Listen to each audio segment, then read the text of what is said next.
श्री स्वामी समर्थ महाराजांना माझा नमस्कार असो. श्री साईबाबांना माझा नमस्कार असो.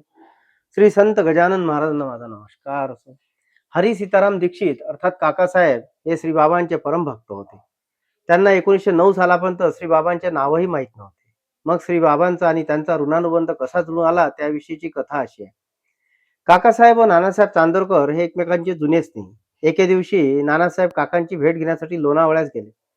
बऱ्याच वर्षांनी त्यांची भेट झाली म्हणून काकांना खूपच आनंद झाला. दोघेही गप्पांमध्ये रंगून गेले. बोलण्याच्या ओघात त्यांना काका म्हणाले, "नाना, मी पूर्वी लंडनला होतो. एकदा गाडीत चढताना मी घसरून पडलो. माझ्या पायाला दुखापत झाली. मी अनेक उपचार केले पण अजूनही लंगोटतोच आहे." ते ऐकून नानासाहेब पटकन म्हणाले, "काका, तुमच्या पायाचे दुखणे बरे व्हावे असे तुम्हाला वाटत असेल तर शिर्डीला साईबाबांकडे चला. ते माझे सद्गुरू आहेत." त्यांनी काकांना श्री बाबांची कीर्ती व महती सांगितली. ते पुढे म्हणाले, "श्री बाबा हे अवतारी सत्पुरुष आहेत. माझा भक्त कितीही दूर असला तरी मी त्याला प्रेमाने माझ्यापाशी घेऊन येतो, असे ते नेहमीच म्हणतात. त्याचप्रमाणे जो बाबांचा आहे त्याच्या मनात त्यांना भेटण्याची तीव्र उत्कंठा आपणच निर्माण होते." ते ऐकून काकासाहेब मनातही श्री बाबांना पाहण्याची जिज्ञासा निर्माण झाली. ते म्हणाले, "नाना, मला माझ्या लंगडण्याची चिंता नाही. हे देह प्रारब्ध आहे ते मी भोगतोच आहे. पण मला चिंता आहे ती मनाच्या लंगडेपणाची. मी मनाला ताब्यात ठेवण्यासाठी आजपर्यंत अनेक साधना केल्या, पण कितीही सावधानता बाळगली तरी हे चंचल मन निसटून जातेच. श्री बाबांचे दर्शन घेऊन मी त्यांना माझ्या मनाचे दुबळेपण दूर करण्याची विनंती करणार आहे." ते ऐकून नानासाहेबांना मोठे समाधान वाटले. काकासाहेब दीक्षित आणि नगरचे मिरीकर यांचे घरोब्याचे संबंध होते. या मिरीकरांचे चिरंजीव बाळासाहेब हे त्यावेळी कोपरगावचे मामलेदार होते. शिर्डीला जाण्यासाठी काकासाहेबांनी ठरवून आधी नगरला मिरीकरांकडे गेले. योगायोगाने बाळासाहेबही तेथेच होते.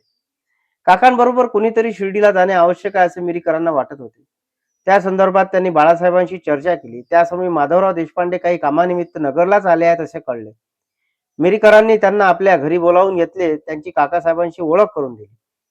माधवराव व काकासाहेब रात्री 10च्या गाडीने शिर्डीला निघाले. त्या प्रवासात माधवरावांनी त्यांना श्री बाबांच्या अनेक लीला सांगितल्या. त्या कथा ऐकून काकांना कधी एकदा श्री बाबांना भेटतो असे झाले.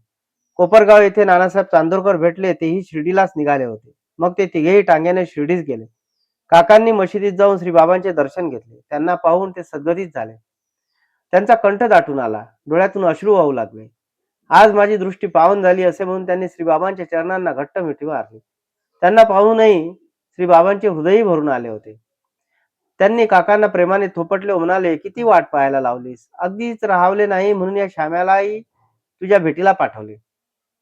पहिल्याच भेटीत श्री बाबांच्या मुखातून प्रकटलेले ते आपुलकीचे उद्गार ऐकून काकासाहेब धन्य धन्य झाले. त्यांच्या अंगावर रोमांच उभे राहिले. तेव्हापासून काकांची श्री बाबांवर भक्ती जडली ती कायमचीच. मग त्यांनी शिर्डीस राहायचे ठरविले. तेथे एक वाडा बांधला. त्यांनी श्री बाबांची मनपूर्वक सेवा केली. एकदा श्री बाबा त्यांना म्हणाले, "जन्माला येणारा कधीतरी जाणारच आहे. पण तू काळजी करू नकोस. मी तुला माझ्या विमानातून नेणार आहे." ती आशीर्वचने ऐकून काकासाहेब अगदी तृप्त झाले. शके 1848 मध्ये ज्येष्ठ वद्य एकादशीला श्री बाबांच्या नामस्मरणातच त्यांनी देह ठेवला. एकदा गोदावरी तीरी बसलेल्या राजमहेंद्री शहरात वासुदेवानंद सरस्वतींचे आगमन झाले. ते टेंबेस्वामी म्हणून प्रख्यात होते. लोकांनी त्यांच्या दर्शनासाठी गर्दी केली.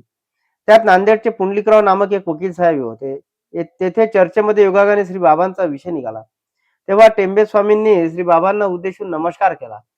त्यांना देण्यासाठी वकील साहेबांकडे एक श्रीफळ दिले व म्हणाले, "श्री बाबा आमचे बंधू आहेत. आमचे त्यांच्यावर खूप प्रेम आहे. ते निष्काम आहेत. तुम्ही शिर्डीला जाऊन हे श्रीफळ त्यांना द्या. त्यांना माझ्यावर कृपादृष्टी ठेवण्यास सांगा." पुंडलिकराव म्हणाले, "स्वामी, सर्व काही आपल्या आज्ञेप्रमाणे होईल." काही दिवसांनी पुंडलिकराव शिर्डीस जाण्यास निघाले. त्यांनी काही मित्रांनाही बरोबर घेतले होते. ती सर्व मंडळी मनमाडला उतरली. कोपरगावची गाडी येण्यास अजून अवकाश होता. काही वेळाने पुंडलिकरावांनी पिशवीतून फराळाचे जिन्नस काढले. त्यातील चिवडा खूपच तिखट होता म्हणून त्यांनी पिशवीत असलेले टेंबेस्वामींनी दिलेला नारळ फोडला. त्या खोबऱ्याचे बारीक बारीक तुकडे करून चिवड्यात मिसळून तो खाऊन टाकला. मग ते सर्वजण कोपरगावकडे निघाले. तेव्हा पुंडलिकरावांना त्या नारळाची आठवण झाली आणि त्यांच्या सर्वांगाला दरदरून घाम फुटला. ते म्हणाले, "अरे रे, आज माझ्या हातून हे काय विपरीत घडले. मी टेंबेस्वामींनी साईबाबांसाठी दिलेला नारळ फोडला. मी त्यांचा मोठा अपराध केला आहे. आता श्रीबाबांना काय देऊ? त्यांना कसे तोंड दाखवू? कोणत्या शब्दात त्यांची समजूत काढू?" त्यांना आपल्या कृत्याचा फारसा पश्चाताप होत होता. भीतीने त्यांची फारच केविलवाणी अवस्था झाली होती. ती सर्व हकीकत ऐकून त्यांचे मित्रही चिंतातूर झाले. अंतःकरणात तगमग होऊनच पुंडलिकराव शिर्डीत आले. मशिदीत प्रवेश करताना त्यांचे हृदय भीतीने धडधडत होते. त्यांनी श्रीबाबांना नमस्कार केला. तेव्हा ते म्हणाले, माझ्या बंधूने दिलेली वस्तू मला दे. पुंडलिकरावांनी त्यांच्या चरणाला दृढ मिठी मारली आणि आगतिक होऊन साश्रू नयनांनी घडलेला सर्व प्रकार सांगितला. तेव्हा श्री बाबा म्हणाले, तुला साधे श्रीफळ सांभाळता येत नाही तर त्याची जबाबदारी कशाला घेतलीस? माझ्या बंधूने तुझ्यावर जो विश्वास टाकला त्याचे तू चांगले पांग फेडले. अरे, जगातील कोणत्याही वस्तूची त्या श्रीफळाशी बरोबरीच होऊ शकत नाही. असो, जे व्हायचे ते झाले. आता पश्चाताप करून काय उपयोग? आता मी सांगतो ते ऐक. टेंबे स्वामींनी तुला श्रीफळ देणे हा माझाच संकल्प होता. त्याप्रमाणे सर्व काही तसेच घडले आहे. म्हणूनच स्वतःकडे दोष घेऊन तू वाईट वाटून घेऊ नकोस. तू मला भेटावयास यावे अशी माझी इच्छा होती, म्हणून स्वामींकरवी ते श्रीफळ तुझ्या हाती देण्यात आले. माझ्या इच्छेशिवाय येथे कोणी येत नाही, हे तू लक्षात ठेव. तुम्ही सर्व माझीच लेकरे आहात. ते श्रीफळ तुमच्या मुखी लागले त्या क्षणी ते मला पोहोचले. श्री बाबांचे ते बोलणे ऐकून पुंडलिकरावांना एकदम हायसे वाटले. त्यांच्या मनातील उद्विग्नता कुठल्या कुठे पळून गेली. त्यांनी कृतज्ञतेने श्री बाबांना नमस्कार केला.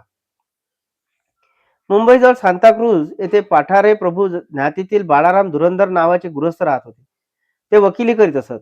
त्यांनी भगवद्गीता व ज्ञानेश्वरीचे अध्ययन केले होते. ते विठ्ठलाची भक्ती करीत असत. त्यांचे वडील व इतर बंधू हे रामभक्त होते. बाबुलजी हे त्यांचे थोरले बंधू. ते 1912 मधील एप्रिल महिन्यात श्री बाबांच्या दर्शनास शिर्डीत जाऊन आले.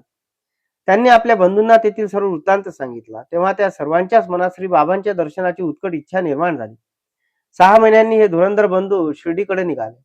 ते मशिदीत येण्याआधी श्री बाबा आपल्या भक्तांना म्हणाले, आज माझ्या दरबारची अनेक मंडळी मला भेटायला येणार आहे बरं.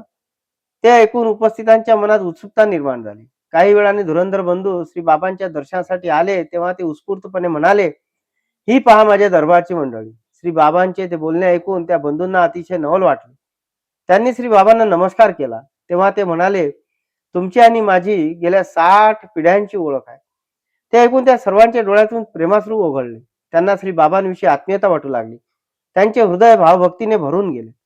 श्री बाबा पुढे म्हणाले, जो भक्त आपले सर्वस्व मला अर्पण करतो, माझ्यासाठी स्वतःला विकतो आणि दृढ विश्वासाने मला भजतो, त्याचा परमेश्वर ऋणी असतो. कोणी त्याच्याकडे वक्रदृष्टीने पाहू शकत नाही. जो आवडीने गुरुभजन करतो, हरिभजन करतो, तो सुखरूप भवपार जातो. ते सुंदर निरूपण ऐकून धुरंधर बंधूंना मोठे समाधान वाटले. श्री बाबांची आज्ञा घेऊन ते सर्वजण मुक्कामी आले. दुपारचे भोजन झाल्यावर थोडीशी विश्रांती घेऊन धुरंधर बंधू पुन्हा मशिदीत आले. त्यावेळी बाळरामांना श्री बाबांचे पाय चेपण्याची संधी मिळाली. थोड्या वेळाने श्री बाबांनी चिलीम शिलगावली. 1-2 झुरके मारून ती बाळारामांना ओढावयास सांगितली. ते कधीही धूम्रपान करीत नसत, पण श्री बाबांची आज्ञा मानून कसली आडेवेडे न घेता त्यांनी ती ओढली आणि पुन्हा त्यांच्याकडे दिली. त्यानंतर त्यांचा दम्याचा विकार कायमचा गेला.